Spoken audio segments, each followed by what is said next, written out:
সুপ্রিয় দর্শক, আসসালামু আলাইকুম।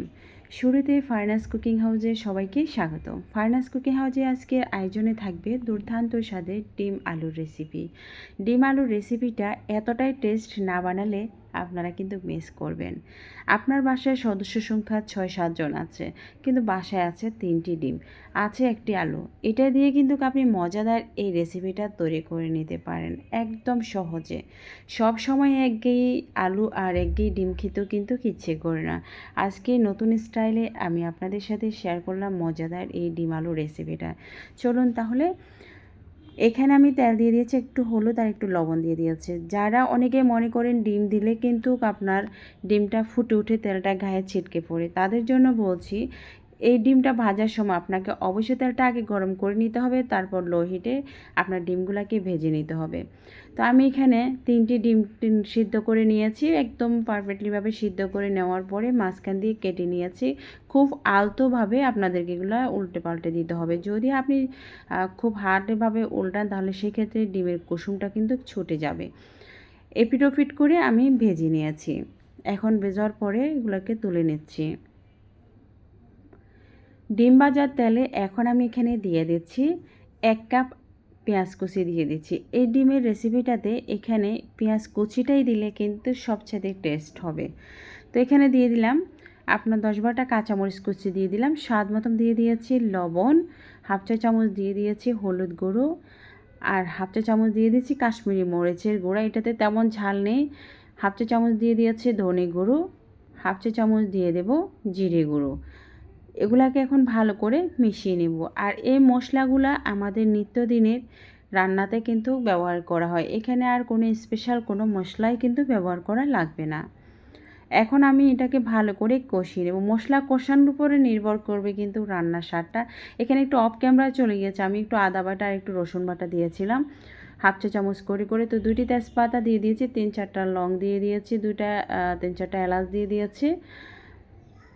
এখন এটাকে আমি আবার ভালো করে মিশিয়ে নিচ্ছি। এখন এখানে গরম পানি অ্যাড করে দিলাম। গরম পানি অ্যাড করে আমি আরও 3 মিনিট মশলাটাকে কষিয়ে নেব। সব সময় খেয়াল রাখবেন মশলা কষানোর উপরে নির্ভর করবে আপনার রান্নার স্বাদটা। প্রিয় দর্শক, ভিডিওটিকে কোথায় থেকে দেখেছেন অবশ্যই মন্তব্য করে জানিয়ে দেবেন। আলু ভাজা তো সবসময় আমরা আলু ভাজাই খেয়ে থাকি। আলু ভাজার মতন করে এরকম ঝুরি করে আলুটাকে কেটে একবার ডিম দিয়ে রান্না করে দেখুন না, আপনার রোজই কিন্তু খেতে ইচ্ছে করবে, এবং কি আপনার সোনামণিরা সবসময় আপনার কাছে এই রান্নাটাই চাইবে। আমার হাজব্যান্ড তো খেয়ে বারবার আমাকে রিকোয়েস্ট করতেছে তাকে অফিসে লাঞ্চে যেন আমি এই রেসিপিটা দিই, তার কাছে খুব ভালো লেগেছে।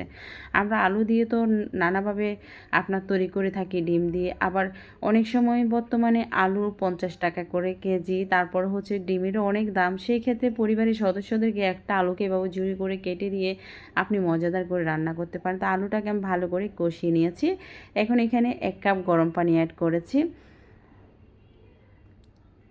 এর উপরে এখন আমি দিয়ে দিলাম যে ভেজে রাখা ডিমগুলোকে দিয়ে দিচ্ছি।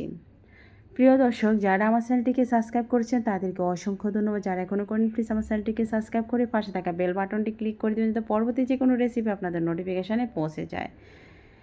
ডিম আলুটা মাখা মাখা হয়ে গেলে এখন এখানে আমি দিয়ে দেব টমেটো দিয়ে আমি আরও 2-3 মিনিট ভালো করে এটাকে রান্না করব মিডিয়াম আছে।